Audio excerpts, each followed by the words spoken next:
ఓం సమర్థ సద్గురు శ్రీ సాయినాథాయ నమః. 5వ రోజు పారాయణము. ప్రభు చమత్కార కథలు. ప్రభు చరిత్ర చమత్కారాలతో నిండి ఉంది. ప్రభు చమత్కార కథలు ఇప్పటి వరకు జనుల స్మృతిలో ఉండి వృద్ధులు ఆ విషయాలను శ్రద్ధతో చెబుతూ ఉంటారు. వాటన్నింటినీ ఇక్కడ వ్రాయడం సాధ్యం కాదు. కొన్ని ముఖ్యమైన సంఘటనలు అనుభవంలోకి వచ్చినవి మరియు విన్నవి ఇక్కడ రాయడం జరిగింది. ఇంకా వృద్ధులు చెప్పిన విషయాలు వివరంగా ఉండి అముద్రితంగా ఉండిపోయాయి. ఒక్కో కథ ప్రభు యొక్క సామర్థ్యత్వాన్ని నిరూపిస్తాయి. ప్రభు వంటి మహనీయుల చమత్కారాలు సహజంగా ఉంటాయి. సామాన్య జనులను చమత్కారంతో చకితులను చేయాలి అనే కారణంతో వారు కావాలని ఎప్పుడూ చమత్కారాలను ప్రదర్శించరు. వారి యోగ సామర్థ్యంతో అద్భుతాలు జరుగుతాయి. అంటే అవి ప్రభువు సహజమైన లీలలు అని శాస్త్రాలు తెలిసిన వారు కూడా ఒప్పుకుంటారు. పడవను రక్షించడం. ఒకసారి ప్రభువు దర్బారులో గాదిపై కూర్చున్నప్పుడు అకస్మాత్తుగా 2 చేతులు పైకి ఎత్తి కూర్చున్నారు. ఆ సమయంలో ఆయన శరీరంపై జుబ్బా మాత్రమే ఉంది. ఏదో అజ్ఞాత వస్తువును చేతితో ఆధారం ఇవ్వడానికి అన్నట్లుగా కనిపించింది. ప్రభు ఇలా ఎందుకు చేస్తున్నారో అడిగే ధైర్యం ఎవరికీ కలుగలేదు. అక్కడ ఉన్న వారందరూ ఆశ్చర్యంగా చూస్తూ ఉండిపోయారు. కొంత సమయం తర్వాత ప్రభువు తన చేతులను కిందకి దించారు. అప్పుడు ప్రభు చేతిలో నుండి నీళ్లు రాసాగాయి. శరీరంపై ఉన్న జుబ్బా పూర్తిగా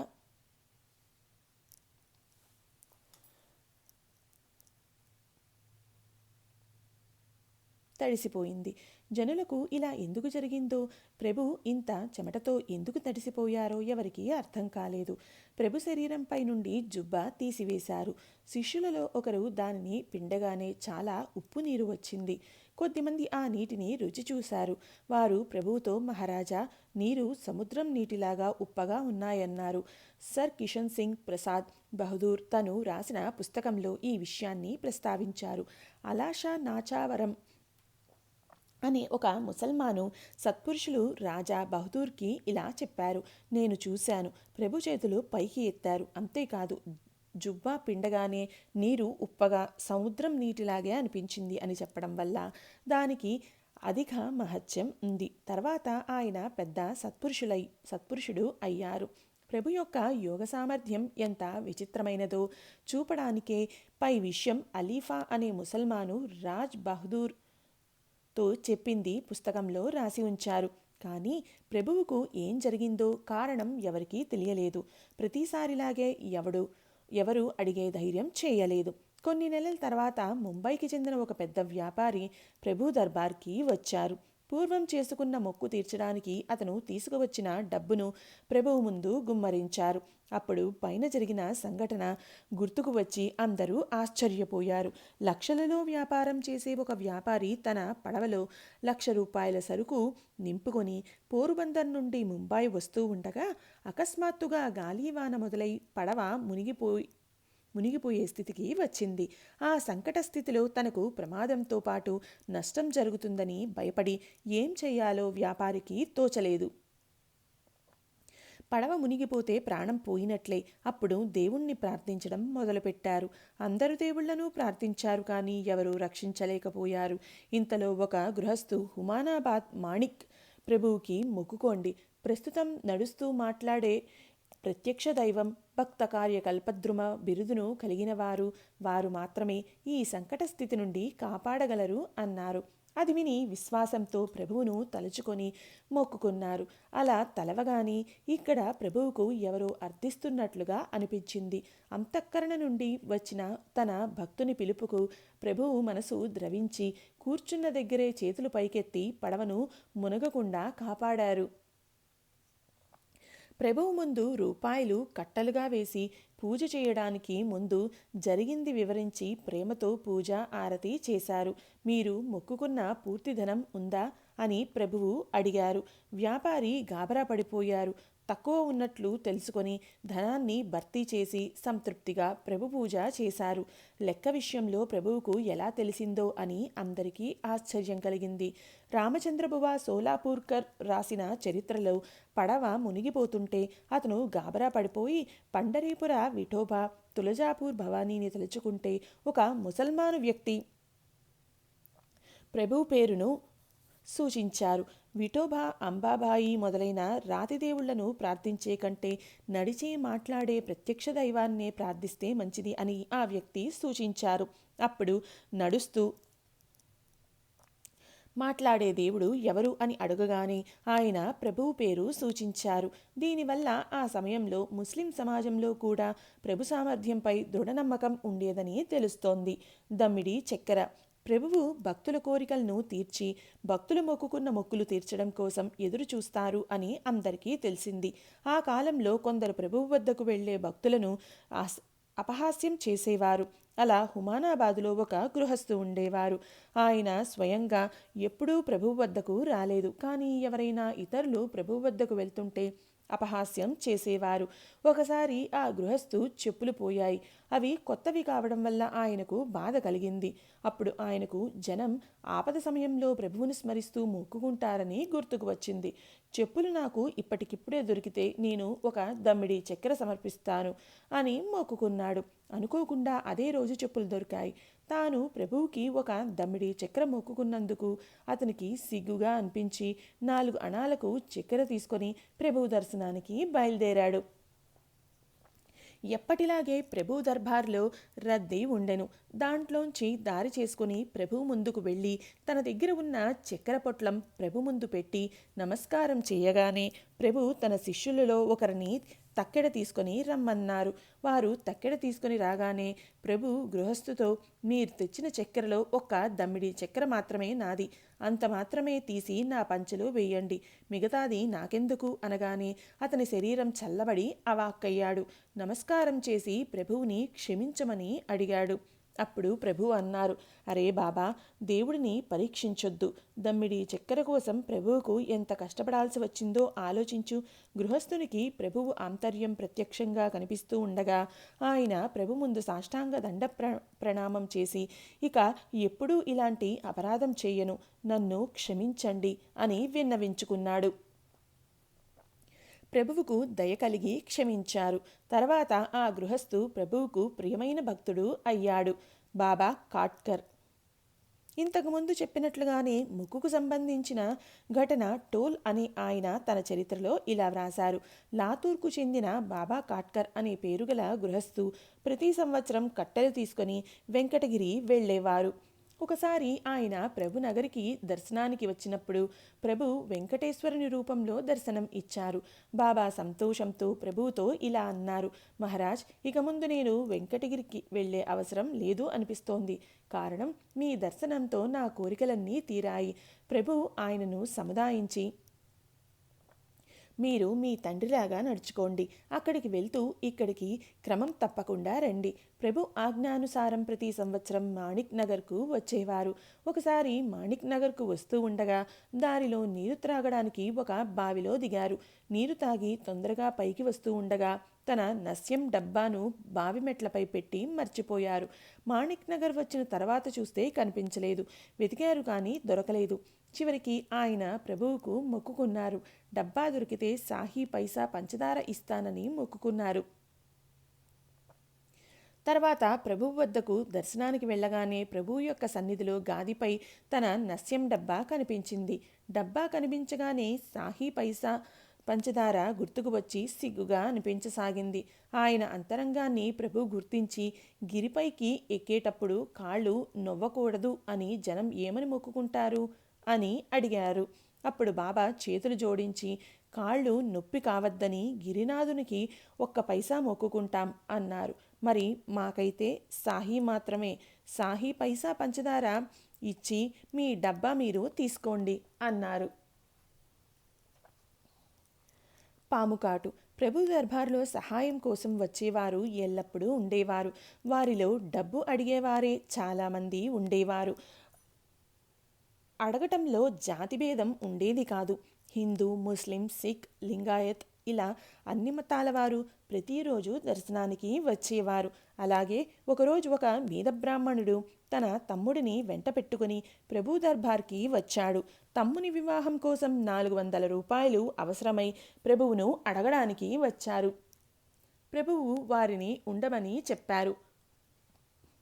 రోజు భండారుఖానాలో భోజనం చేస్తూ చాలా రోజులు ఉండిపోయారు. తనలాగే వేల మంది వస్తున్నారు, తమ కోరికలు తీర్చుకుని వెళ్తున్నారు. తనను ప్రభువు ఎందుకు కరుణించట్లేదు ఆయనకు అర్థం కాలేదు. కానీ ప్రభువు వద్ద చేసుకున్న విన్నపం వ్యర్థం కాదు అనే నమ్మకంతో ఉన్నాడు.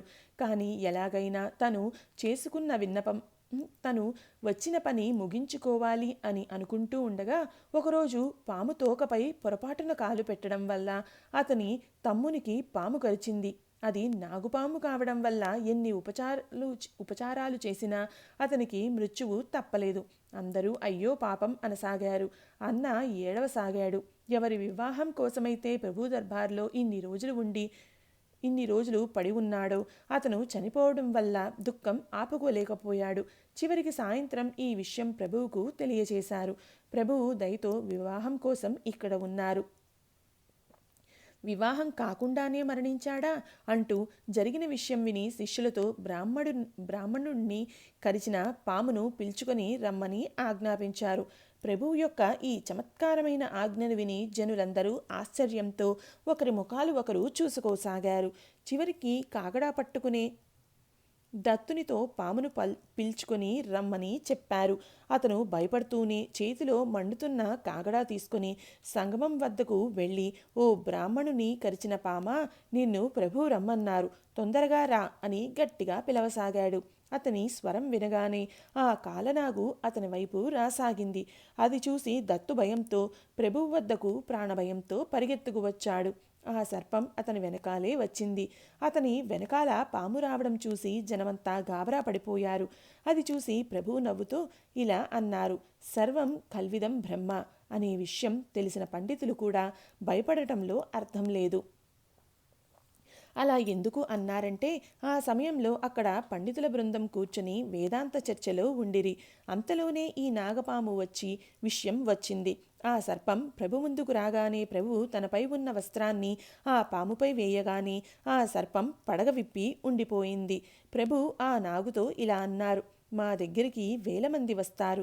వారిని రక్షించడం వదిలి వారికి ముప్పు కలిగించడం మంచిది కాదు.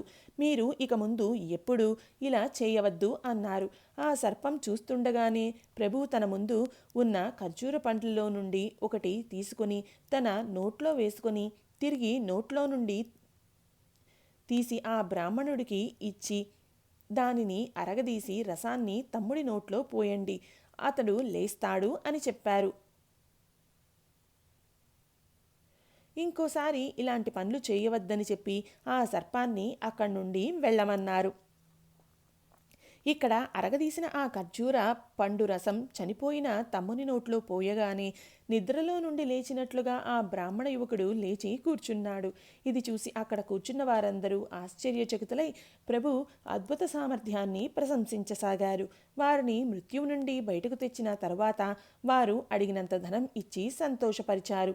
తన తమ్ముడికి మృత్యుగండం ఉందని ముందే తెలిసి ప్రభువు తన వద్దనే ఉండమన్నారని అన్నకు తర్వాత అర్థమైంది.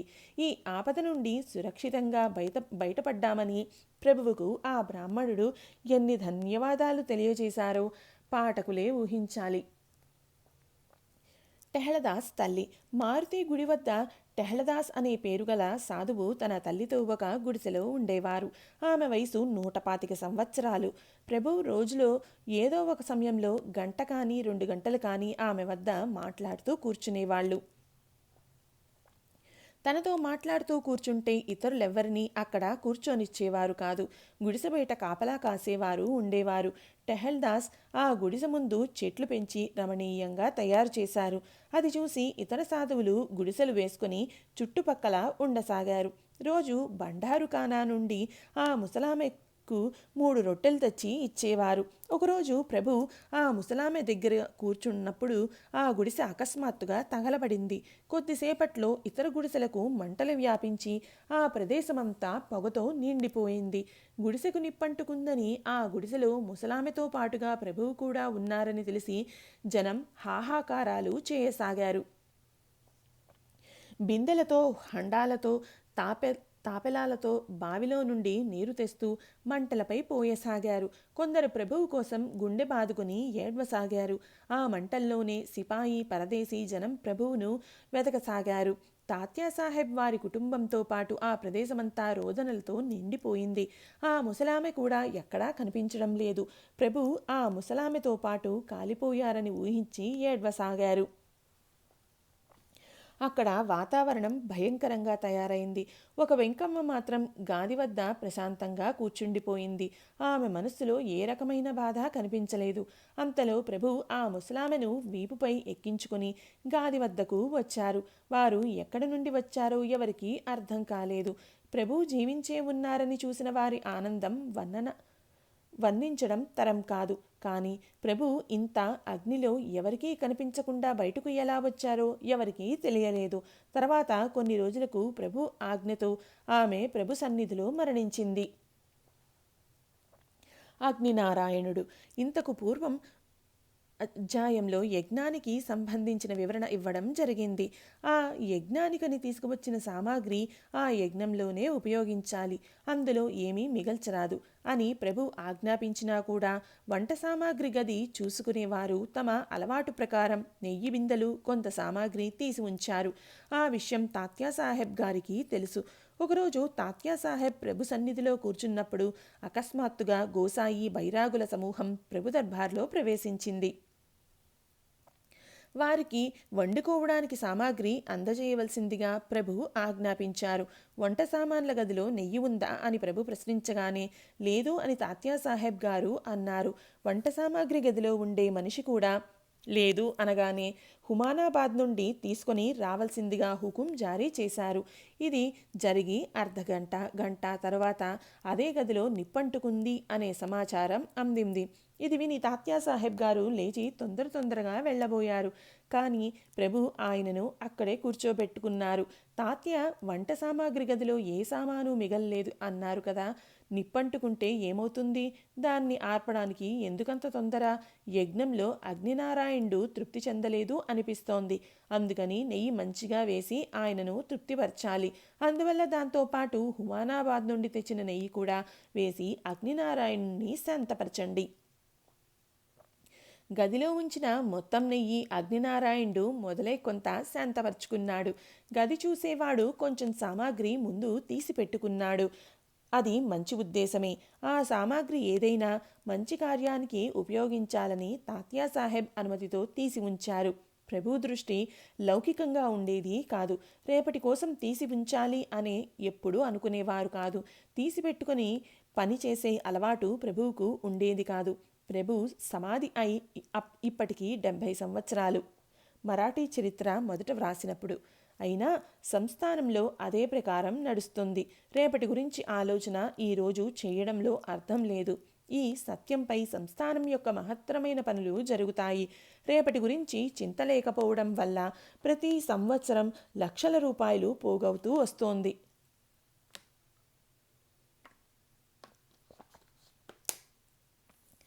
పంక్తి లాభము. ఒకసారి మహావిద్వాంసులైన శాస్త్రి ప్రభు దర్బార్కు వచ్చారు. దర్బార్ మర్యాదానుసారం వారికి భోజన నివాస ఏర్పాట్లు చేయబడి ప్రభు దర్శనం కూడా అయింది. ప్రభుతో రోజు కొంతసేపు సంభాషించే యోగం కలిగింది. ప్రభు దర్బార్ నడిచే విధము, నిత్యం వేల మంది దర్శనానికి రావటం, బ్రాహ్మణ భోజనం జరుగుతూ ఉండటం, ప్రతిరోజు నిత్యశ్రీ నిత్యమంగళం కనిపించగానే శాస్త్రి గారు కంగు తిన్నారు.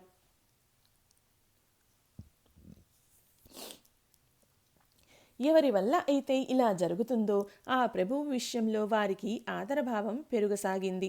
నిత్యం మాట్లాడే అవకాశం ఉండడం వల్ల ఒకరోజు జనం తగ్గిన తరువాత ప్రభువు వద్దకు వెళ్ళి శాస్త్రిగారు ఇలా విన్నవించుకున్నారు. మహారాజ్, నేను వచ్చినప్పటి నుండి పంక్తి భోజనం నాకు దొరకలేదు. పంక్తి ప్రసాదం తీసుకోవాలని నాకు కోరికగా ఉంది అని ప్రార్థించారు. అప్పుడు ప్రభువు శాస్త్రిగారు, మేము పకీరలం, మాకు పంక్తి అంటూ ఉండదు. మీకు అది నచ్చుతుందో లేదో ఎవరికి తెలుసు. అయినా మాకు ఖచ్చితమైన సమయం అనేది లేదు. అయినా కూడా మీరు కావాలి అనుకుంటే నేను మిమ్మల్ని పిలుస్తాను అన్నారు. మీరు ఎప్పుడు పిలిస్తే అప్పుడు మీ ముందు హాజరవుతాను అంటూ ఆనందంతో శాస్త్రిగారు వెళ్ళిపోయారు. ఇలా చెప్పిన తర్వాత మరుసటి రోజే మిమ్మల్ని పంక్తికి పిలుస్తాను అని ప్రభువు శాస్త్రికి తెలియచేశారు. శాస్త్రి గారు ప్రభు పంక్తి భోజనం కోసం ఆశతో రోజంతా ఎదురు చూస్తూ కూర్చున్నారు. ఇంత పెద్ద దర్బార్ నిత్యం నడుస్తుందంటే ప్రభువు యొక్క పంక్తి ఎంత అపూర్వంగా ఉంటుందో అని శాస్త్రి గారికి అనిపించేది. ప్రభు స్వయం పాకం యొక్క ప్రసాదం దొరికితే ధన్యుడనవుతానని అనుకుంటూ ప్రభు పిలుపు కోసం ఎదురు చూస్తూ ఉండిపోయారు. చివరికి రాత్రి 11 గంటల సమయంలో ప్రభువు వద్ద నుండి మనుష్యుడు రాగానే శాస్త్రి గారు ప్రభు సన్నిధికి వెళ్ళారు. అక్కడికి వెళ్ళి చూస్తే పంక్తి కనిపించలేదు. పంచపక్వన్నాల వాసన కూడా రావడం లేదు. ప్రభు ఒక చేతిలో సాదా జొన్న రొట్టె, దానిపై వెల్లుల్లి వేసి చేసిన పల్లీల పొడి వేసుకుని కూర్చొని ఉండిరి. ప్రభు నవ్వుతూ శాస్త్రి గారిని స్వాగతించారు. అలాగే తనకు ఇచ్చినట్లుగా జోళీ రొట్టెను శాస్త్రి గారికి ఇవ్వవలసిందిగా శిష్యులకు చెప్పారు. అలాగే పల్లీల కారం పొడి రొట్టెపై వేసి ఇవ్వగానే ప్రభు తినడం మొదలుపెట్టి శాస్త్రి బువాను తినవలసిందిగా చెప్పారు. మాట్లాడుతూ ప్రభు ఆనందంగా ఆ రొట్టెను తిని నీళ్లు త్రాగి తృప్తిగా కూర్చున్నారు. శాస్త్రి గారికి కంట్లో నుండి ముక్కులో నుండి నీళ్లు రాసాగాయి. అలవాటు లేకపోవడం వల్ల సగం రొట్టె కూడా తినలేక వారు అవస్థపడ్డారు. ఇది చూసి ప్రభు శాస్త్రిగారు దత్తుని జోళి మహాప్రసాదం మహాద్భాగ్యంతో మాత్రమే దొరుకుతుంది, కానీ మీకు అలవాటు లేని కారణంగా కూడా మీకు పడడం లేదు అన్నారు. ఇది శాస్త్రి గారికి అవమానంగా అనిపించి తన దౌర్బల్యానికి ప్రభువును క్షమించమని వేడుకున్నారు. ప్రభు ఆయనను క్షమించి పంపించేశారు. పై విషయం నుండి ప్రభు భోజన పద్ధతి ఊహించవచ్చు. ప్రభు నిత్యం నియమానుసారంగా భోజనం చేసేవారు కాదు. 2-3 రోజులకొకసారి ఏదైనా కొద్దిగా తినేవారు. విశేషంగా ఆయనకు జోడిలోని రొట్టె, వెల్లుల్లి వేసిన పల్లీల పొడి తప్ప ఏ అవసరం ఉండేది కాదు. జిహ్వచాపల్యం ఉన్న జనానికి ప్రభు భోజనం సరిపోయేది కాదు. అలాంటి వారి కోసం విడిగా భోజన ఏర్పాటు చేయడం వల్ల ఎవరికి ఏ విధమైన కష్టం కలిగేది కాదు. మాండ్క్యా ప్రభువుకు చిన్నపిల్లలంటే ఇష్టంగా ఉండేది. తను కూడా వాళ్లతో ఆడడం, చిన్నపిల్లలలాగా మాట్లాడడం, నవ్వడం, ఇలా అనేక విధాలైన ఆటలు ఆడుతూ ఉండేవారు. పిల్లలతో పిల్లలలాగా, యువకులతో యువకుడిగా, వృద్ధులతో వృద్ధుల్లాగా తాత్కాలికంగా ప్రవర్తించేవారు. వారి మాటలలో మృదుత్వం, వినోదం, ప్రేమతత్వం నిండి ఉండేది. అందువల్ల ప్రభువు పిల్లలకు ఇష్టమయ్యేవారు. చిన్నపిల్లలతో సమానంగా ఆడేవారు. పిల్లల గొంతు ఎవరిదైనా బావుంటే వారికి గీతాలు నేర్పించేవారు. విఠోబా కోమటి అనే పేరుగల వృద్ధ గృహస్థు చాలా రోజుల కింద మాణిక్ నగర్లో ఉండేవారు. వారు మరాఠీ చరిత్రకారులైన గణేష్ రఘునాథ్ కులకర్ణి గారితో వారికి ప్రభు నోటి నుండి గీతాలు వినే భాగ్యం చాలాసార్లు కలిగిందని, ప్రభువు గాయకుడు కాకపోయినా చిన్నతనంలో ప్రభువు వారిని దగ్గర కూర్చోబెట్టుకుని గీతాలు నేర్పించేవారని, వారు పాడుతూ ఉండగా దివ్యత్వం యొక్క ఆనవాళ్లు కనిపించేవని తెలిపారు. ఇలాంటి చిన్నపిల్లల్లో మాండ్క్యా అనే పేరుగల పాటిల్ గారి కుమారుడు ప్రభువుతో సన్నిహితంగా ఉండేవాడు. ప్రభువు ఆశీర్వాదంతో కొడుకు జన్మించడం వల్ల ఆయన కొడుకుకు మాండ్క్యా అని పేరు పెట్టుకున్నాడు. మాణిక్ నగర్ నుండి పాటిల్ వాళ్ల ఊరు 4 క్రోసుల దూరంలో ఉండేది. కానీ ప్రతి గురువారం కొడుకును తీసుకుని ప్రభు దర్శనానికి వచ్చేవారు. మాండ్క్యా ప్రభు ఆకర్షణలో చిక్కుకున్నాడు. ప్రభు అంటే తన సర్వస్వంగా భావించేవాడు. ప్రభువు వద్ద నుండి తిరిగి గ్రామానికి వాడిని తీసుకుపోవడం ఆ తండ్రికి చాలా కష్టమయ్యేది. ఒకరోజు ఆ చిన్న మాండ్క్యా తన పొలంలో ఆడుకుంటూ ఉండగా ఒక లోతైన బావిలో పడ్డాడు. పడుతూ ఉండగా మాండ్క్యాకు ప్రభు గుర్తుకు వచ్చి ప్రభు అని పిలిచాడు. భక్తుల మరియు అందులో మాండ్క్యా వంటి ముగ్ధబాలునికి కలిగిన ముప్పుకు ప్రభు వెంటనే స్పందించి వెళ్ళి రక్షించారు. ఎలాంటి దెబ్బ తగలలేదు. అంతేకాదు, నిత్యం ప్రభు వద్ద ఆడుతున్నట్లుగానే ఆ బావిలో వాడికి అనిపించసాగింది. ఇక్కడ మాండ్క్యా తల్లిదండ్రులకు వాడు బావిలో పడిన విషయం తెలిసి భయంతో పరిగెత్తుకొచ్చారు. తల్లి స్వరం విని మాండ్క్యా మాట్లాడసాగాడు. అందరికీ ఆశ్చర్యం కలిగింది. ఇంత లోతైన బావిలో పడ్డ పిల్లవాడు ఎలా బతికాడు? అప్పుడు తల్లి, బాలా, ఇంకా నీవు ఎలా బతికి ఉన్నావు అని అడిగితే మాండ్క్యా, నేను ప్రభువుతో ఇక్కడ ఆడుకుంటున్నాను అన్నాడు. ఇది ఎలాంటి వింతో ఎవరికీ అర్థం కాకపోవడం వల్ల ఆశ్చర్యంతో జనం తాడును కిందకి విడిచారు. వారిలో ఒకరు బావిలో దిగి వాడిని సురక్షితంగా పైకి తీసుకువచ్చారు. పైకి వచ్చిన తర్వాత ప్రభువు లోపల ఉన్నారని వారి తలకు కట్టిన పగడాను కూడా గుర్తుగా చూపించారు.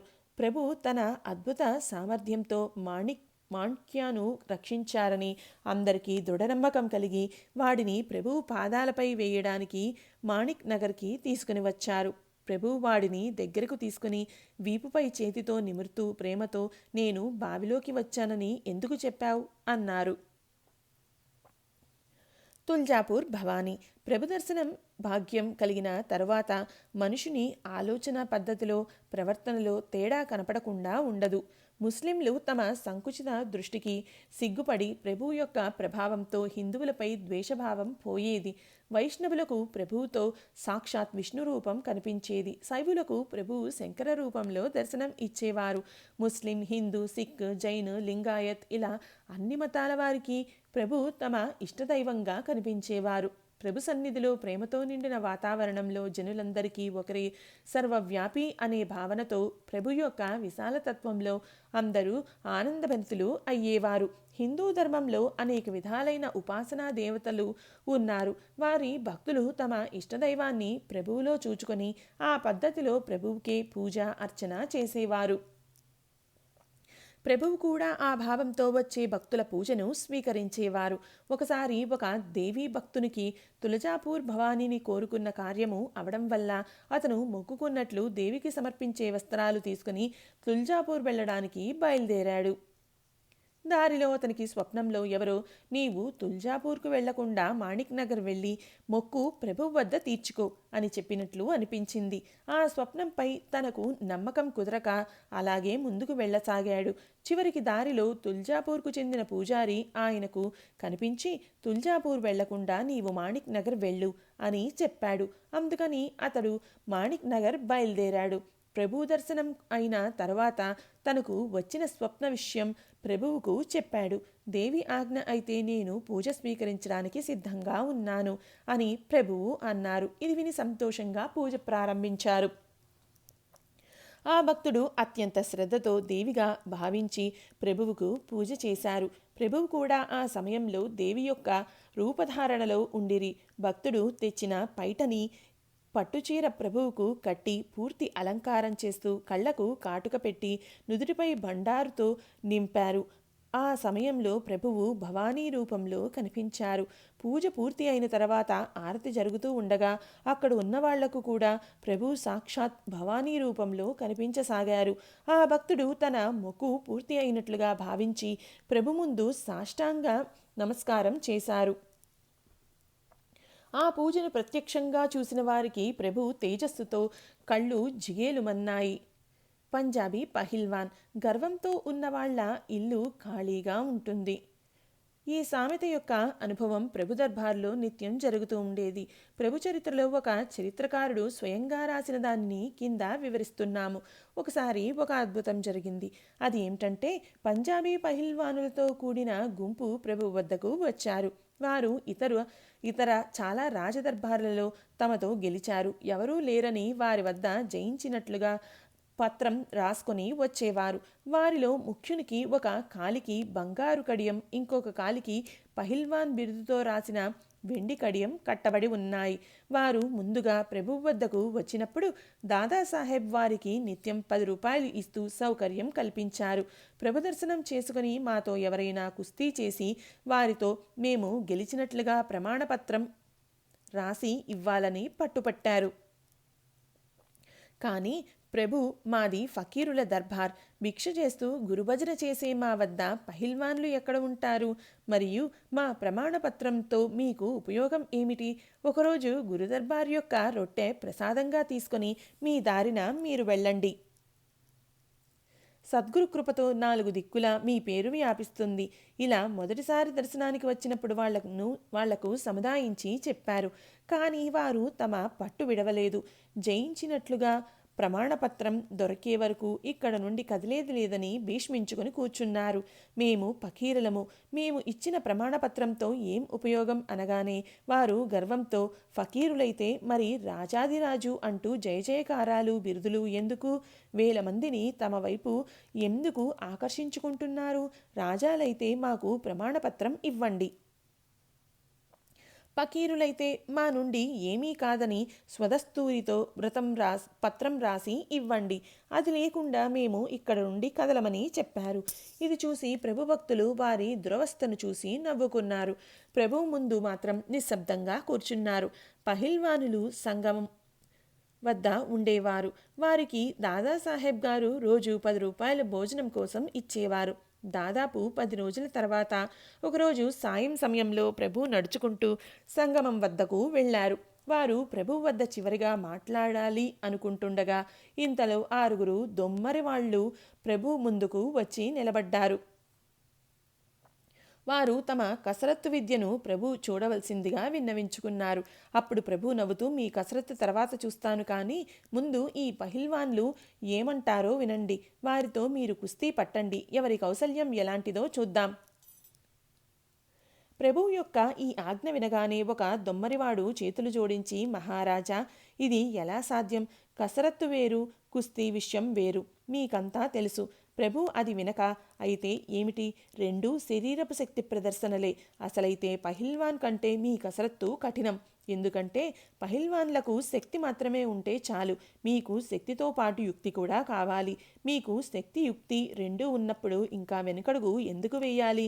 గురు సన్నిధిలో ఉన్న భక్తమండలికి కాసేపు వినోదం పంచితే ఏమవుతుంది? ఇది రాజు లేక నవాబు లేక బాద్షా దర్బార్ అవునా కాదా కూడా చూద్దాం.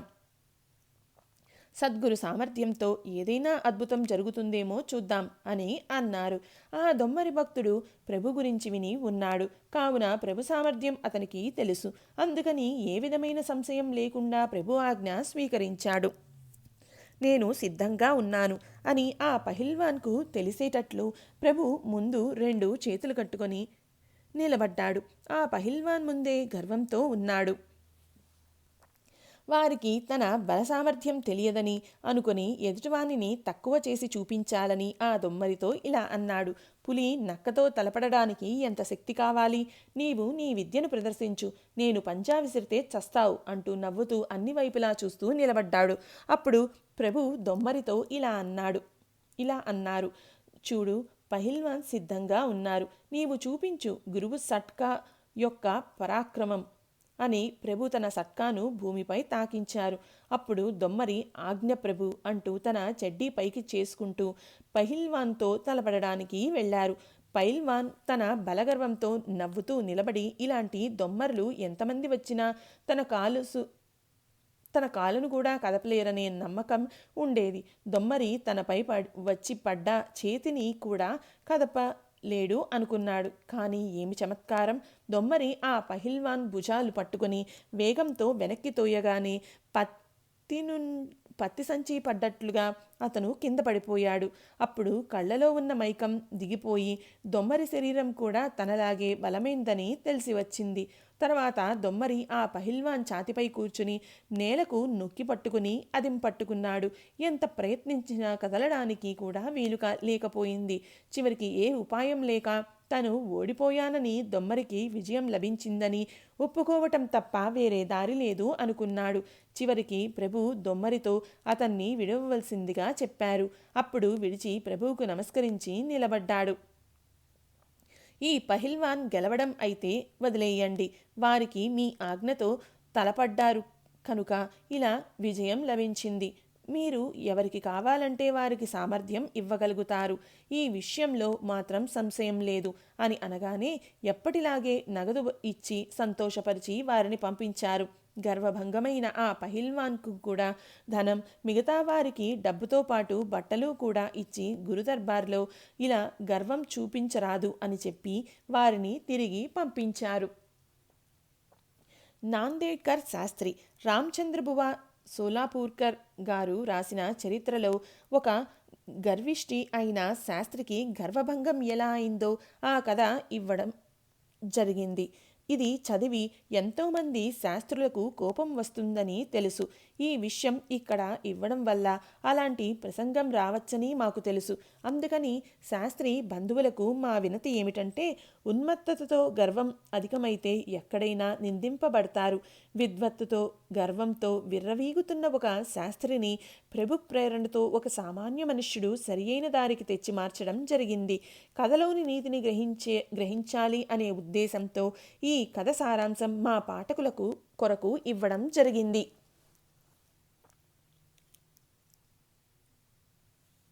నాందేడ్కు చెందిన ఒక బ్రాహ్మణుడు శాస్త్రాలు అధ్యయనం చేసి వైదికం, యాజ్ఞికం మరియు వేదాంత శాస్త్రముల్లో నిపుణుడై ఉండెను. ఆయన ప్రభు కీర్తి విని ఉండడం వల్ల ప్రభు ఎలా ఉన్నారో చూద్దాము అని ప్రభు నగరానికి వచ్చారు. వచ్చిన తర్వాత గర్వంతో ప్రభు దర్శనానికి వెళ్లకుండా 20 రోజుల వరకు ఊర్లో తిరుగుతూ ఉండిపోయాడు. ఆయనకు తానే తెలివిగలవాడిననే గర్వం ఉండి ప్రభు కూడా తన ముందు తక్కువే అని జనుల ముందు అనేవారు. నేను ప్రభువును గెలవడానికి వచ్చాను. ప్రభువుకు ఏం వస్తుంది? మట్టి అంటూ ఊర్లోని విద్వాంసులైన బ్రాహ్మణులను విసిగించేవారు. ప్రభువు తమ వద్ద వారితో తలపడేవారు లేరని కాదు, కానీ తమాషా చూద్దామని ఊరికే కూర్చుండిపోయారు. ఈ విధంగా 20 రోజులు గడిచి బప్పాచార్యతో పాటు ఇతర విద్వాంసులైన బ్రాహ్మణులు ఆయనతో విసిగిపోయారు. కారణం, ఆ శాస్త్రి నిత్యం లేవగానే ఎవరితోనైనా వితండవాదన చేస్తూ ఎవరికీ ఏమీ రాదని, అందరికంటే సర్వశ్రేష్టమైన విద్వాంసుడు తానేనని, తనకు ప్రభువు వద్ద నుండి గెలిచినట్లు జయపత్రం ఇవ్వాలి అనేవారు. ఈ విషయం భక్తమండలి ప్రభువుకు చెప్పారు. కానీ ప్రభువు ఎవరికీ ఏ సమాధానం ఇవ్వలేదు. కొంచెం నస్యం తీసుకుని ముక్కుతో పీలుస్తూ ఆనందంగా కూర్చునేవారు. ఈ విధంగా 20 రోజులు అయిన తర్వాత ఒకరోజు పొద్దున్న ఈ నాందేడ్కర్ శాస్త్రి గ్రామంలోని విద్వాంసులైన బ్రాహ్మణులను పోగు చేసుకుని వాదిస్తూ కూర్చున్నప్పుడు ప్రభు సేవకుడైన మంగలివాడు దత్తు చేతిలో దుప్పటితో వచ్చి అక్కడ నిలబడినాడు. వాడిని చూడగానే నాందేడ్కర్ శాస్త్రి తన క్షవరం గుర్తుకు వచ్చి, నాకు ఈరోజు క్షవరం చేస్తావా అని అడిగాడు. అప్పుడు దత్తు చేతులు జోడిస్తూ, అవును మహారాజా, మీ క్షవరం చేయాలనే నేను ఇక్కడికి వచ్చాను అనగానే ఒక చిరిగిన గొంగడిపై కూర్చొని దత్తుని తన ముందు కూర్చోబెట్టుకున్నాడు. అప్పుడు క్షవరం కోసం శాస్త్రిగారు చల్లనీరు తీసుకున్నారు. అది చూసి దత్తు, మహారాజా, వాతావరణం చల్లగా ఉంది, నీరు కొంచెం వేడి చేసుకోండి అన్నాడు. శాస్త్రిబువ చేసేవాణ్ణే కాని నిప్పు రాజేసింది లేదు అన్నారు. అప్పుడు దత్తు, అరే మహారాజా, ఏం మాట్లాడుతున్నారు? మీ కడుపులో జఠరాగ్ని అనే అగ్ని మండించింది లేదా? రాత్రి పగలు మండుతూనే ఉన్న అగ్ని దగ్గర ఉన్నా కూడా క్షవరం కోసం నీరు వేడి చేయలేరా? ఇదేనా మీ విద్వత్తు? నోటితో పెద్ద మాటలు మాట్లాడతారు. ఇన్ని నీళ్లు వేడి చేయడానికి అగ్ని లేదంటారా? మీకు విద్య యొక్క అనుభవం శూన్యం అనిపిస్తుంది. విద్య, బ్రాహ్మణ తేజస్సు ఉంటే జఠరాగ్నిపై ఈ నీరు వేడి చేయండి అని దత్తు అనగానే శాస్త్రిబువ కోపంతో, మూర్ఖ, చిన్న నోటితో పెద్ద ముద్దను తీసుకుంటావా? నా వంటి విద్వాంసుడైన బ్రాహ్మణుడిని మంగలివాడివైన నీవు అవమానం చేస్తావా? నోటిని అదుపులో ఉంచుకొని మాట్లాడు, లేదంటే ఈ నీటి గిన్నె నీ జఠరాగ్నిపై వేడి చేయి చూద్దాం అని శాస్త్రిబువ అనగానే దత్తు వెంటనే వెల్లకిలా పడుకొని తన కడుపుపై బొడ్డు వద్ద సుమారు 5 నిమిషాలు నీటిని పెట్టుకున్నాడు. ఇంతలో నీరు చాలా వేడితో సలసలా మరిగిపోయాయి. అది చూసి శాస్త్రిబువకు ఆశ్చర్యం కలిగి గర్వం దిగిపోయింది. అవమాన భారంతో పశ్చాత్తాపడి, ఎవరైతే ప్రభువాడాలోని మంగలివాని వద్దనే ఇంత యోగ ప్రావీణ్యత ఉంటే ప్రభు సామర్థ్యం ఎలా ఉంటుందో అనుకుని తప్పైపోయింది. నేను ఇక్కడికి వచ్చి ప్రభువును దర్శించకుండా వ్యర్థంగా 20 రోజులు గడిపి బ్రాహ్మణులతో ద్వేషాన్ని పెంచుకొని వారిలో ఆగ్రహం పెంచడంలోనే సమయం వెచ్చించాను. నా అంత మూర్ఖులు ఈ ప్రపంచంలో ఎవరూ ఉండరు అని అనుకుని దత్తు కాళ్ళు పట్టుకొని నన్ను ప్రభువు వద్దకు తీసుకుని వెళ్ళు అన్నాడు. అప్పుడు దత్తు శాస్త్రిగారి కాళ్ళు పట్టుకుని, మీ వంటి విద్వాంసులైన బ్రాహ్మణులను ప్రభువు వద్దకు తీసుకుని వెళ్లే యోగ్యత నాకు లేదు.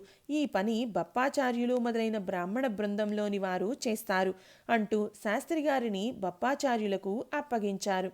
బప్పాచార్యులు శాస్త్రిగారిని ప్రభువు వద్దకు తీసుకువెళ్తే వారికి ఆదర సత్కారాలు చేసి సాలువ, దోతుల జోడు, పగిడి మరియు 200 రూపాయలు ఇచ్చి సంతృప్తిపరిచి సన్మానించి పంపించారు.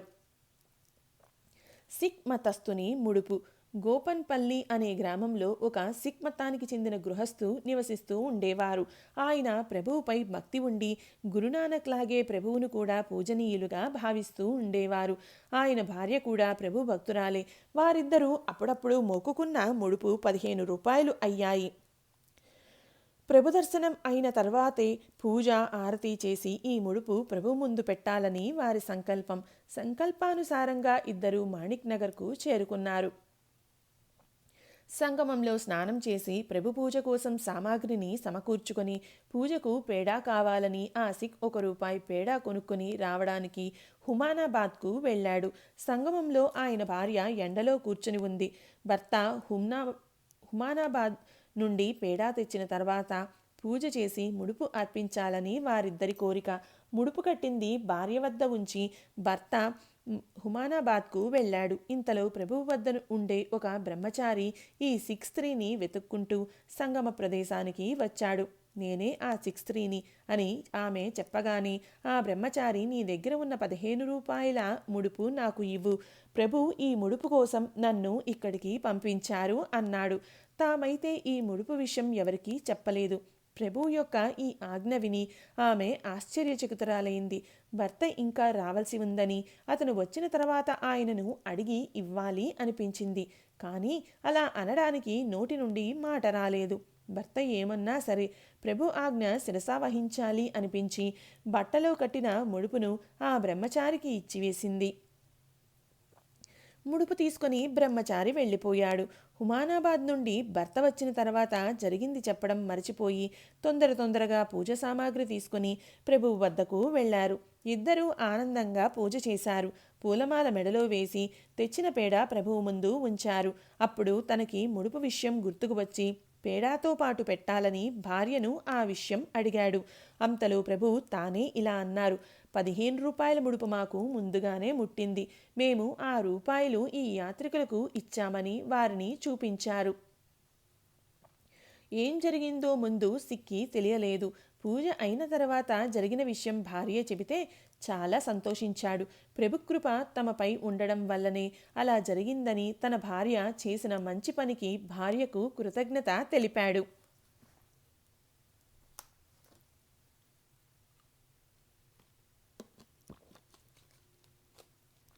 ప్రభు దర్బార్లో షిరిడీ సాయిబాబా.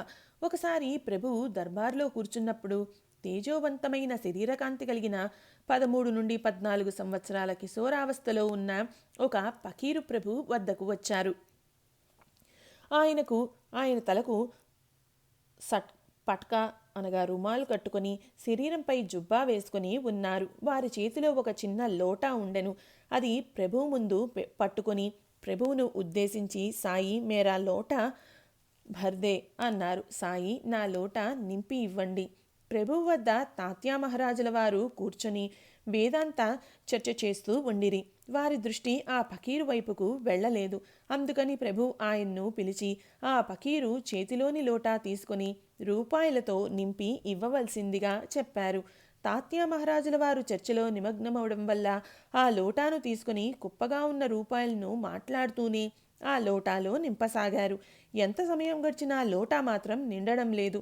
దగ్గర ఉన్న అన్ని రూపాయలు అయిపోవడం చూసి ఆయన ఆ లోటాను అలాగే ప్రభువుకు ఇచ్చి మళ్ళీ వేదాంత చర్చలో మునిగిపోయారు. పకీరు అలాగే నిశ్శబ్దంగా చూస్తూ నిలబడ్డారు.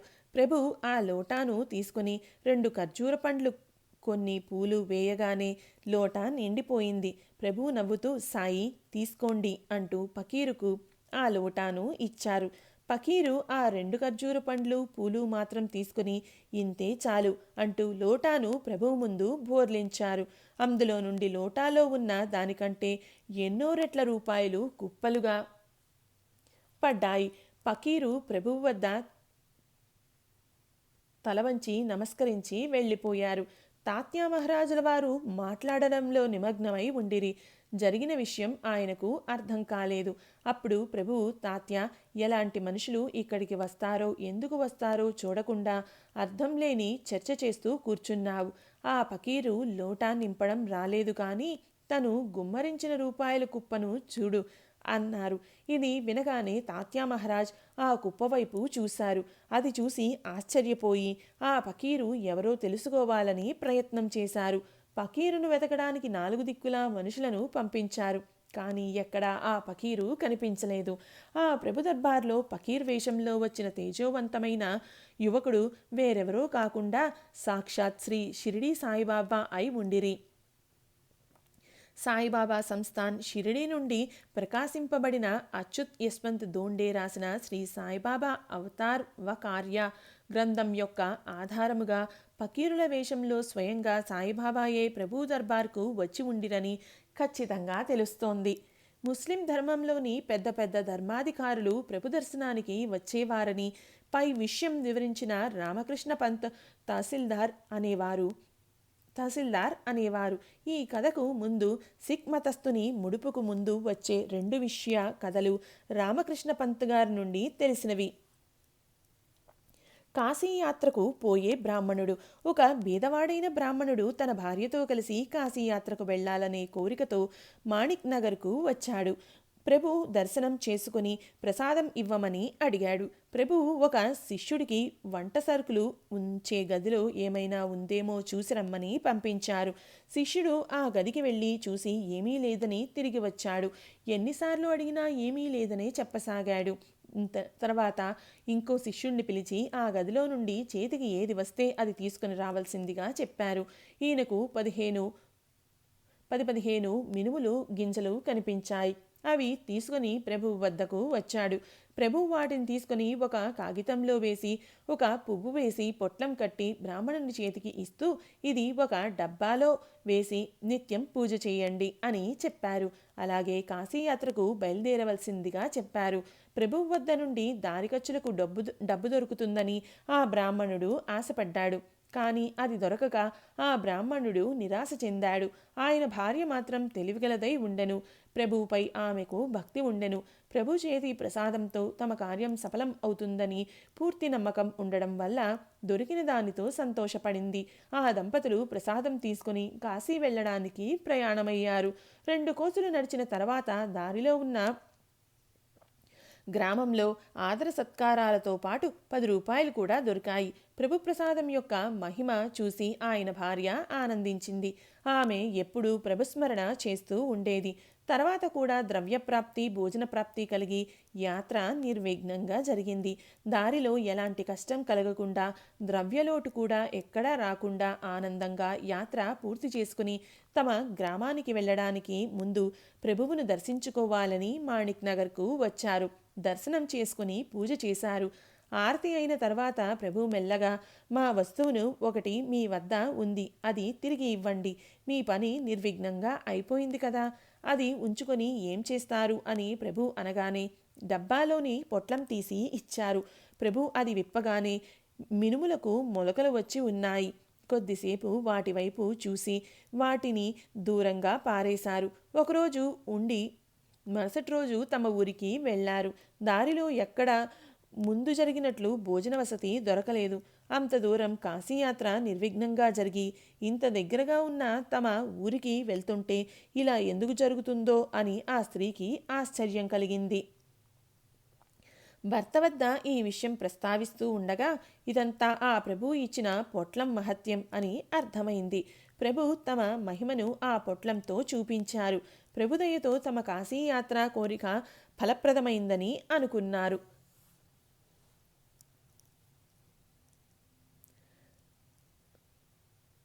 ఐనుద్దీన్ ఉస్తాద్. చిట్టుగుప్ప అనే గ్రామంలో ఐనుద్దీన్ సాహెబ్ అనే పేరుగల ఒక ముస్లిం పండితుడు ఉండేవారు. ఈయన ఉపాధ్యాయుడు. సర్కారీ కచేరీలో పూర్వకాలంలో అరబ్బీ నేర్పించేవారిని నియమించేవారు. ఐసుద్దీన్కు తన విద్యపై చాలా గర్వంగా ఉండేది. చిట్టుగుప్పలో కొంతమంది బ్రాహ్మణుల పిల్లలు వీరి వద్ద పార్సీ నేర్చుకోవడానికి వెళ్ళేవారు. ఆ విధంగా రామకృష్ణ పంత్ కూడా వెళ్ళేవారు. ఐసుద్దీన్ బ్రాహ్మణులను నిందిస్తూ ఉండేవాడు. పిల్లలకు అది తప్పుగా అనిపించేది, కానీ వారికి వాదన చేసే శక్తి లేకపోవడం వల్ల నిశ్శబ్దంగా ఆయన అనేది భరించేవారు. ప్రభువుకు సంబంధించిన విషయంలో కూడా అసంబద్ధంగా మాట్లాడేవారు.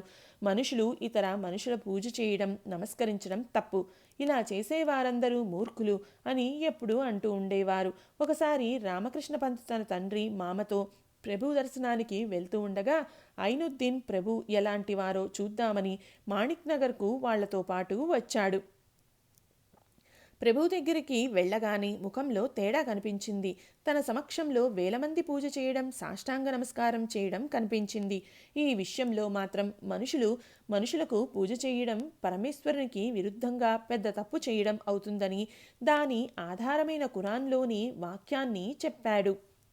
అది విని ప్రభువారి జ్ఞానానికి మెచ్చుకున్నారు. అప్పుడు ఆయన అక్కడ కూర్చున్న వారి వైపు గర్వంగా చూశాడు. అలా మాట్లాడుతూనే తనకు విరుద్ధంగా ప్రభు ఖురాన్లోని 7-8 వాక్యాలు అని చూపించారు. తమ పవిత్ర గ్రంథం యొక్క ఇంత సూక్ష్మ జ్ఞానం ప్రభువుకు ఉండడం చూసి అతని గర్వం పూర్తిగా దిగిపోయింది. ప్రభు ముందు మాట్లాడే ధైర్యం కూడా పోయింది. ప్రభువుకున్న జ్ఞానంలో రూపాయిలో అణా పైసా వంతు కూడా తనకున్న జ్ఞానం సరిపోదని ఒప్పుకున్నాడు. ఇంకా తాను జ్ఞానం యొక్క తలుపు దగ్గరే ఉండి లోపలికి వెళ్ళలేకపోయానని, ప్రభువులాంటి సర్వజ్ఞులతో వాదం చేసే మూర్ఖమైన పని చేశానని పశ్చాత్తాపడి ప్రభు కాళ్ళు పట్టుకున్నాడు. ఇప్పటి వరకు తాను అపరాధం చేశానని క్షమించమని వేడుకున్నాడు. అప్పుడు ప్రభు మాటలతో ఆయనను సమాధానపరిచి నిజమైన ధర్మరహస్యం చెప్పారు. అప్పటి నుండి ఐనుద్దీన్ నడవడికలో తేడా కనిపించింది. హిందువులపై ద్వేషాన్ని విడిచిపెట్టాడు. దునియా మే ఏక్ పర్బు సచ్ హై, బాకీ సబ్ ఝూఠ్ హై. ఈ ప్రపంచంలో ప్రభు ఒక్కరే సత్యమైన వారు, మిగిలినంతా మిథ్య, ఇలా ఎప్పుడూ అంటూ ఉండేవారు. ఐనుద్దీన్ స్వభావంలో, ప్రవర్తనలో వచ్చిన మార్పు చూసి రామకృష్ణ పంత్ మరియు ఆయన తండ్రి చాలా సంతోషపడ్డారు. ఈ సంఘటన జరిగిన తర్వాత ఐనుద్దీన్ సాహెబ్ ప్రభువుకు పరమభక్తుడై తర్వాత ఎప్పుడూ హిందూ ధర్మాన్ని దూషించలేదు. శరణాపల్లి బ్రాహ్మణుడు. శరణాపల్లి నాందేడ్కు దగ్గరలో నిజాం సంస్థానానికి చెందిన పురాతన సంస్థానం. నిజాం రాకముందు ఇది స్వతంత్రంగా ఉండేది. ఈ సంస్థాన ప్రాంతంలో నివసించే కుటుంబానికి చెందిన ఒక బ్రాహ్మణుడు ప్రభు యొక్క కీర్తి విని దర్శనానికి వచ్చాడు. ఆ కాలంలో ప్రయాణ సాధనాలు అంటే ఎడ్లబండ్లపై లేదా గుర్రంపై స్వారీ చేస్తూ వచ్చేవారు. ఈ బీద బ్రాహ్మణుడు గుర్రంపై స్వారీ చేస్తూ వచ్చాడు. దారిద్ర్యంతో తినడానికి ఏమీ లేక, గుర్రానికి ఏమీ పెట్టలేక 15 రోజులు గడిపి ప్రభు కృప కలుగక విసిగిపోయి నిరాశతో తన ఊరికి తిరిగి వెళ్ళాలి అనుకున్నాడు. అది తన దౌర్భాగ్యం అనుకుని విసిగిపోయి వెనుతిరిగాడు. ఇక్కడ ప్రభు నిద్ర నుండి లేచి ఒక మనిషిని పిలిచి, శరణాపల్లికి చెందిన బ్రాహ్మణుడు, అతనితో పాటు ఒక గుర్రం ఉంది, ఇప్పుడే ఇక్కడి నుండి వెళ్ళాడు, చాలా దూరం వెళ్లకుంటే ఆయనను పిలుచుకొని రా అన్నారు. ప్రభు ఆజ్ఞ ప్రకారం ఆ బ్రాహ్మణుని ప్రభు వద్దకు తీసుకుని వచ్చాడు. ప్రభు దర్శనం కాగానే ఆనందాశ్రువులు రాసాగాయి. సాష్టాంగ ప్రణామాలు చేశాడు. ప్రభు అంతర్జ్ఞాని అని చేతులు జోడించి ఇలా విన్నవించుకున్నారు. హే ప్రభు, మీకు అంతా తెలుసు. బిడ్డల శుభకార్యం చేయడానికి నా దగ్గర పైసా లేదు, విధి చేతిలో ఓడిపోయాను అంటూ దుఃఖపడసాగాడు. ప్రభు అతన్ని స్వాంతనపరిచి, బాబా, పూర్వకర్మానుసారంగా సుఖదుఖాలు ప్రాప్తిస్తాయి. మీ పూర్వచరిత్ర శోధించాను. ఎంత కఠినంగా ఉంది అంటే 7 జన్మల దారిద్ర్యం అనుభవించాలి.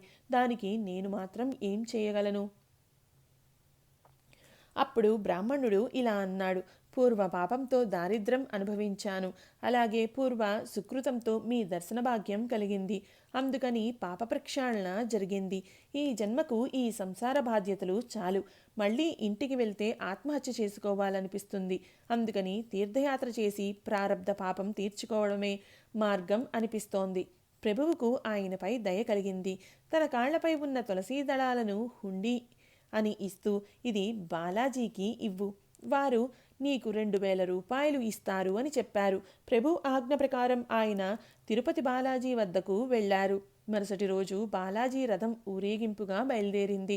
ఆ బ్రాహ్మణుడు ప్రభు ఇచ్చిన తులసీ దళాన్ని బాలాజీ కాళ్లపై ఉంచి దూరం నుండే ప్రార్థించాడు. రథం ఆగిపోయి ముందుకు పోవడం లేదు.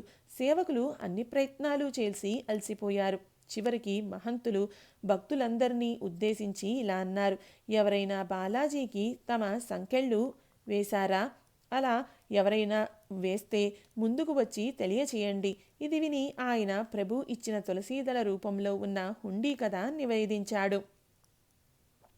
మహంతులు ఆ బ్రాహ్మణుని పంచెలో ధనం వేయగానే శ్రీ వెంకటేశుని రథం ముందుకు నడవసాగింది. మహంతులు ఆ బ్రాహ్మణుడికి ఆదర సత్కారాలు చేసి పంపించారు. తన ఇంటికి వెళ్ళిన తర్వాత బంధువులకు, మిత్రులకు ప్రభువు యొక్క అద్భుత లీల సవివరంగా వర్ణించి చెప్పాడు. గ్రామంలో అందరి నోళ్లలో ఇదే మాట. చివరికి శరణాపల్లి రాజా చెవిలో ఈ విషయం చేరి వారి మనస్సులో ప్రభువుపై భక్తి కలిగింది. ఇలాంటి ఎన్నో ప్రభువు యొక్క లీలాభరితమైన ఘటనలు ఉన్నాయి. వాటికి అంతం అనేదే లేదు. ఉత్సవములు. దత్త జయంతి. ప్రభువు యొక్క నివాసం మాణిక్ నగర్లో స్థిరమైన తర్వాత వివిధ రకాల ఉత్సవాలు ప్రత్యేక భక్తితో, ఉల్లాసంతో జరగసాగాయి. సంవత్సరంలో వచ్చే అన్ని పండుగల సమయాలలో ఆ పండుగను అనుసరించి దర్బార్ సమారంభం చేయబడేది. అన్ని జయంతులు ఉత్సవంగా చేయబడేవి. దాంట్లో రామనవమి ఉత్సవం పెద్ద ఎత్తున జరగసాగింది. దానికి కారణం ఆ రోజు ప్రభువు భయాదేవి గర్భంలో ప్రవేశించిన రోజు. ఈనాటికి ఈ జన్మోత్సవం మహత్తరమైనదై వేల మంది భక్తులు శ్రీజీ పూజ చేసి కానుకలు సమర్పించుకుంటారు. శ్రీకృష్ణ జయంతి కూడా అలాగే పెద్ద ఎత్తున జరపబడుతుంది. గణేశ చతుర్థి రోజు గణపతి పూజతో ఉత్సవం ప్రారంభమై అనంత చతుర్దశి వరకు జరుగుతుంది. మహాశివరాత్రి, ఇతర పండుగలు, జయంతులు ఇలాగే చేయబడతాయి. ఇప్పుడు కూడా అదే పద్ధతి ప్రకారం జరుగుతూ వస్తున్నాయి. ఇంకా కొన్ని ఉత్సవములు ముందు కంటే గొప్పగా జరిగే సందర్భాలు కూడా ఉన్నాయి. సంవత్సరంలో అన్నింటికంటే ముఖ్యమైనది దత్త జయంతి. ఇది పెద్ద ఉత్సవం. ఇప్పటికే ఇది పెద్ద ఎత్తున చేయబడుతోంది. దత్త జయంతి ఉత్సవం యొక్క వర్ణన రామచంద్రబువ సోలాపూర్కర్ గారు వివరించారు. రామచంద్రబువ ప్రభు శిష్యులై స్వయంగా కళ్లతో చూసి ఉండడం వల్ల వారి వర్ణనలో వాస్తవం ఉంటుంది. వారు దత్త జయంతి ప్రతి సంవత్సరము చేసేవారు. ప్రభువు వారి నియమానుసారంగా నవరాత్రి ఉత్సవం ప్రారంభించి బ్రాహ్మణ భోజన కార్యక్రమానికి అయిన ఖర్చు చేశారు అని ఆయన వ్రాశారు. ఉత్సవానికి సంబంధించిన ఘటనలు వారి మాటల్లో కింద ఇవ్వడం జరిగింది. ప్రభువు వద్ద దత్త జయంతి సమారంభంలో పూర్ణిమ రోజు పెద్ద ఎత్తున అన్నదానం జరిగేది. సుమారు 30 నుండి 40 వేల మందికి భోజనం, అందరికీ దక్షిణ కూడా దొరికేది. ఈ విధంగా ఒకరోజే పెద్ద ఎత్తున జరిగేది. కానీ నాసిక్కర్ అనే శిష్యుల ఇంట్లో ఒకరోజు ఉండేది కాదు. వారు ప్రభు గురించి చెబుతూ, మా ఉత్సవం మార్గశిర శుక్ల సప్తమి నుండి 10 రోజులు జరిగేది. రోజు అభిషేకం కొరకు 11 మంది గురుచరిత్ర పారాయణము, బ్రాహ్మణ భోజనము, హరికథ జరిగేవి. కానీ ఈ సంవత్సరం మేము ప్రభు యొక్క స్వాధీనంలో ఉండడం వల్ల మేము ఏమీ చేయలేకపోయాము. ఉత్సవానికి ఇక ఒకరోజే మిగిలింది అనే ఆలోచన వచ్చింది. ఇంతలో ప్రభు నన్ను దగ్గరకు పిలుచుకొని అప్పాచార్యులకు, దయాళుదాసులకు నా సమక్షంలో కార్యభారాన్ని అప్పగిస్తూ, రేపటి నుండి నాసిక్కర్ వాళ్ల ఇంట్లో దత్తోత్సవం ఉంది. అభిషేకం చేయడానికి 11 మంది బ్రాహ్మణులు, ఒకరు గురుచరిత్ర పారాయణం కొరకు, ఒకరు తులసి సమర్పించుటకు, ఇలా 13 మంది బ్రాహ్మణులను నియమించి రోజు 300 మంది భోజనం చేసేటట్లు 10 రోజులకు సరిపోయే సరుకులను సమకూర్చాలి.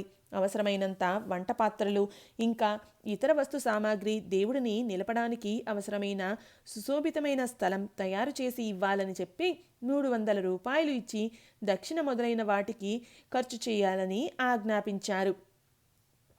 4 నిమిషాలలో మా ఉత్సవానికి సర్వం సిద్ధమైంది. ఈ విషయం 4 నెలల కింద చర్చించి ఉండిరి. ఆ విషయం ప్రభు గుర్తు పెట్టుకుని రేపు ఉత్సవం ప్రారంభం అవుతుందని తెలిసి అన్ని విధాలా తయారు చేశారు. దీనివల్ల ప్రభు యొక్క దూరదృష్టి, స్మరణశక్తి మరియు నమ్మిన వారిపై అభిమానం ఎంతటిదో కూడా తెలుస్తుంది. ఇలా 10 రోజులు దత్త జయంతి ఉత్సవం చాలా బ్రహ్మాండంగా జరిగేది. ఎక్కడైతే సాక్షాత్ ప్రభు యొక్క సహకారం దొరుకుతుందో అక్కడ లోటు ఉండేది కాదు. 9 రోజులు కీర్తనలు, సంగీత కార్యక్రమాలు, నాట్యం, వేదఘోష, బ్రాహ్మణ భోజనము మొదలైనవి ఆనందంగా జరిగేవి.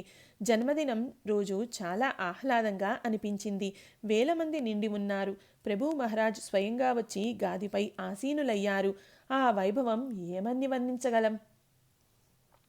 ఈ విధంగా దత్తాత్రేయుల జన్మదినం జరిగిన తర్వాత మరుసటి రోజున పెద్ద ఎత్తున భోజన ఏర్పాటు జరిగేది.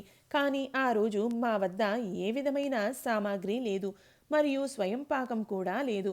అప్పుడు నాకు చాలా ఆశ్చర్యం కలిగింది. 9 రోజుల వరకు 300 నుండి 400 మందికి మహారాజు భోజనం ఏర్పాట్లు చేశారు.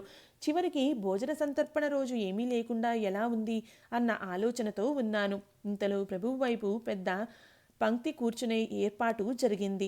సుమారు 25,000 మంది బ్రాహ్మణులు పోగయ్యారు. అంతేకాక భండారు ఖానాలో 150 మంది స్వయం పాకం చేస్తూ ఉండిపోయారు. 200 పాత్రలలో భోజనం తయారు చేయబడింది. రొట్టెల దొంతర్లు పర్వతంలాగా పడసాగాయి. 4 దిక్కులా ముగ్గులు వేసి పాత్రలు వాటిపై పెట్టారు. దాంట్లో చట్నీ, కూరలు, రొట్టెలు, వడలు, పులుసు మొదలైనవి వడ్డనకు తయారు చేయబడ్డాయి. రద్దీలో ఎవరు ఎవరితో మాట్లాడుతున్నారో తెలిసేది కాదు. కొందరు మడికట్టుకొని తమ చెంబులు తీసుకుని పంచపాత్ర మొదలైనవి వెతుక్కుంటూ కనిపించారు. కొందరు తమ పిల్లలను రామ, గోపి, చిన్న అంటూ విస్తళ్ల దగ్గర కూర్చోవడానికి పిలవసాగారు. ఒకవైపు పురుషుల పంక్తి, మరోవైపు స్త్రీల పంక్తి కూర్చున్నారు. పసిపిల్లలు ఏడ్వడం వల్ల ఒకటే రద్దీ అయిపోయింది. ఇదంతా నేను నిశ్శబ్దంగా చూస్తూ నిలబడి ఉండిపోయాను. ఇంతలో గాది వద్ద నైవేద్యం వైశ్వదేవం తయారీ జరిగి ఆరతికి సమయం అయ్యింది. అందుకని ఉపాధ్యే భువ ప్రభు ఆజ్ఞతో పంచపాత్రను చేతితో పట్టుకుని వచ్చి నన్ను తీసుకువెళ్ళాడు.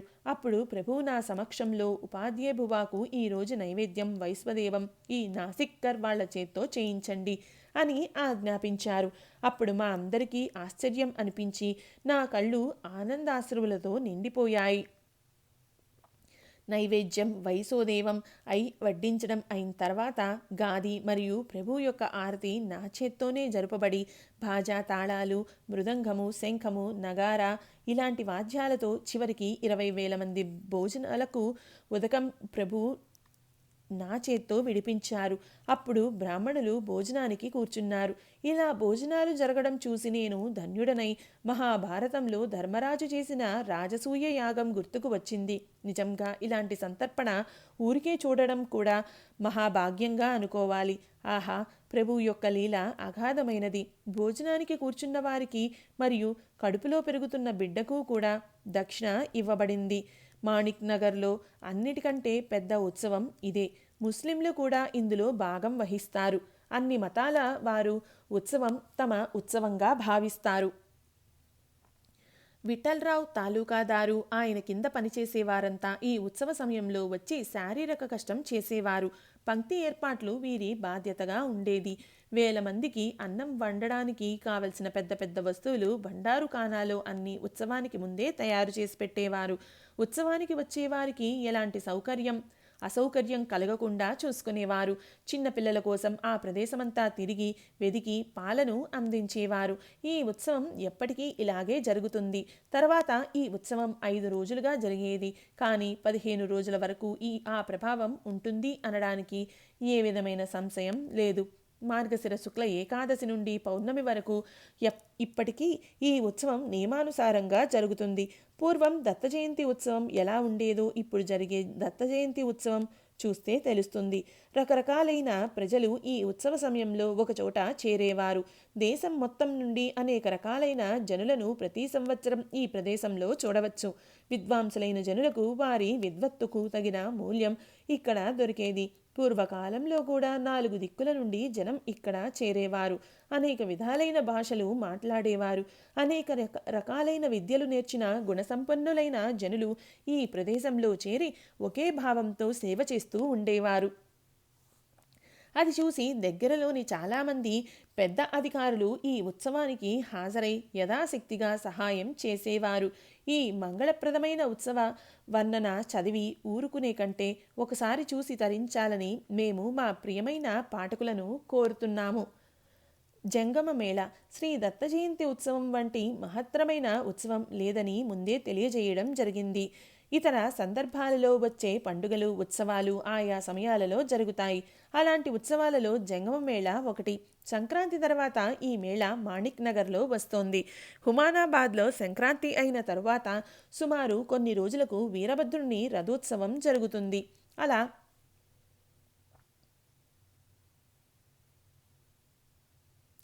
పూర్వం కూడా జరిగేది. తేర్ మరియు అగ్గి ఇది ఉత్సవానికి ప్రచారంలో ఉన్న పేరు. తేర్ అంటే రథము, అగ్గి అంటే జంగమ వాళ్లలో ముఖ్యమైన వారు. అగ్నికుండంలో ముందుగా వెళ్తే ఆయన వెనుక అనేక మంది దానిని తొక్కుతూ వెళ్తారు. ఈ రథము మరియు అగ్ని అయిన తర్వాత అందరూ జంగములు ప్రసాదాన్ని తీసుకుంటారు.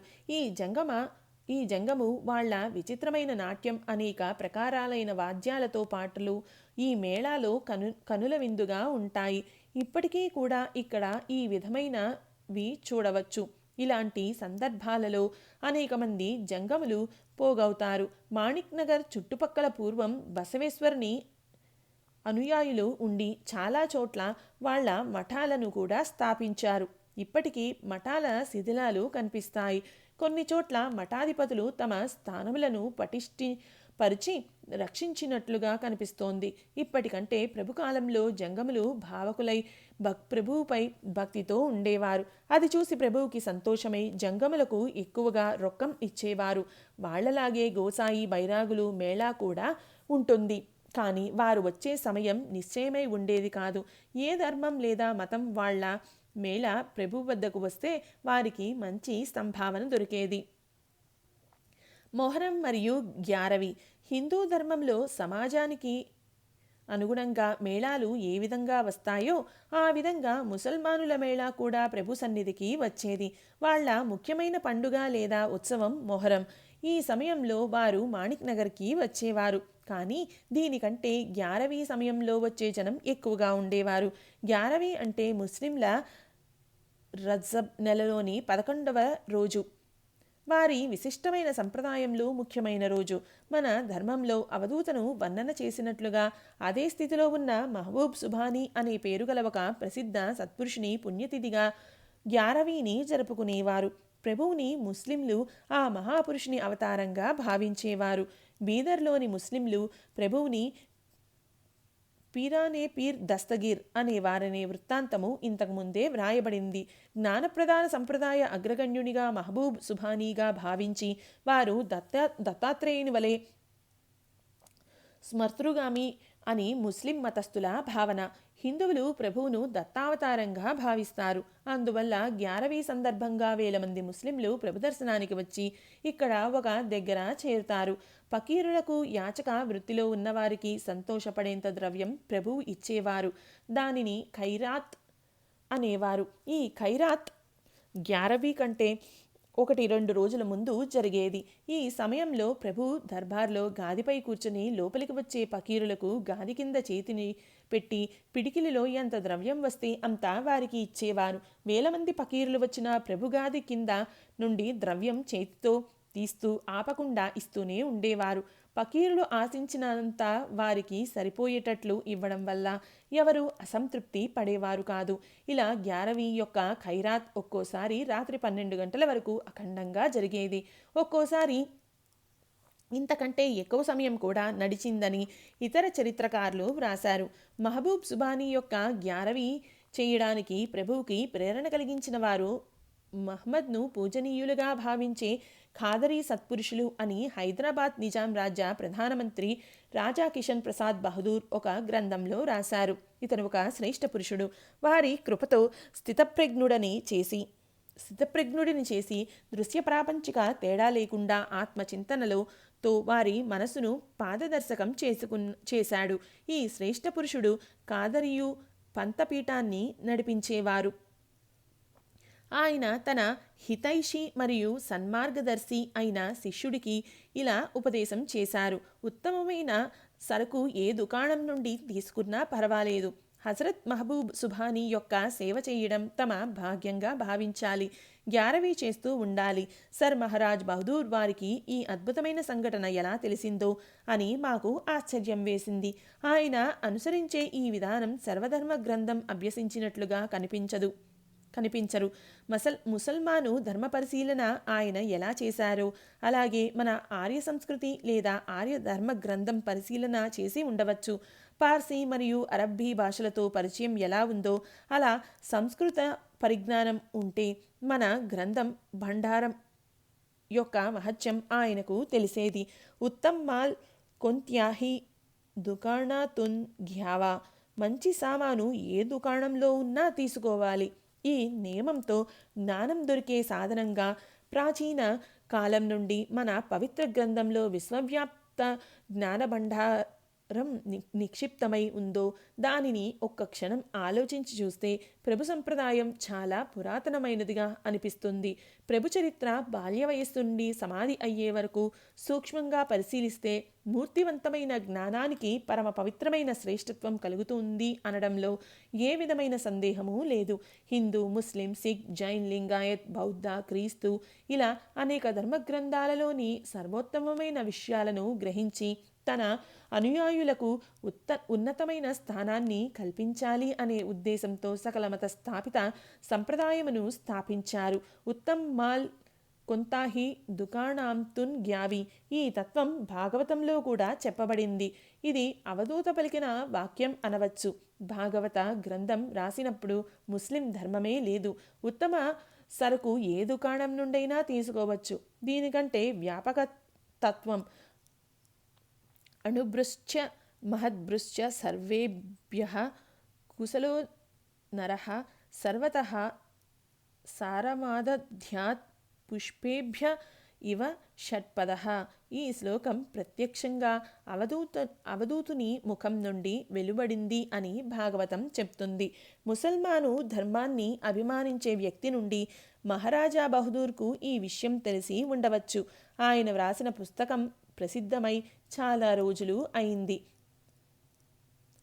ప్రభువుని ఉదారమతవాది ముస్లింలు మహబూబ్ సుబానీగా భావిస్తారు. ముసల్మాను సమాజానికి వారి ధర్మం ప్రకారం ప్రభు ఆరాధన చేయడం సులభం అవ్వాలని ప్రభు మాణిక్ నగర్కి ఉత్తరాన చల్లా కట్టబడిందని ఇంతకుముందు తెలియచేయడం జరిగింది. ఈ చల్లాలో పెట్టడానికి ప్రభు ముందుగా తన తలపాగా ఇచ్చారు. వారు దానిని పెట్టి దానిపై ఛత్తు వేశారని అందరికీ తెలుసు. ముస్లిం ధర్మానికి అనుగుణంగా అయ్యే ఉత్సవాలు, సమారంభాలు ఈ చల్లా దగ్గరే జరుగుతాయి. ముస్లింల కోసం ప్రభు ముస్లిం అయ్యారు. దీంట్లో ఆయన సర్వవ్యాపక దృష్టి కనిపిస్తుంది కదా. శ్రీ దత్తాత్రేయార్పణమస్తు. శ్రీ గురుమాణికార్పణమస్తు. ఓం సమర్థ సద్గురు శ్రీ సాయినాథాయ నమః. ఇది 5వ రోజు పారాయణం సంపూర్ణం.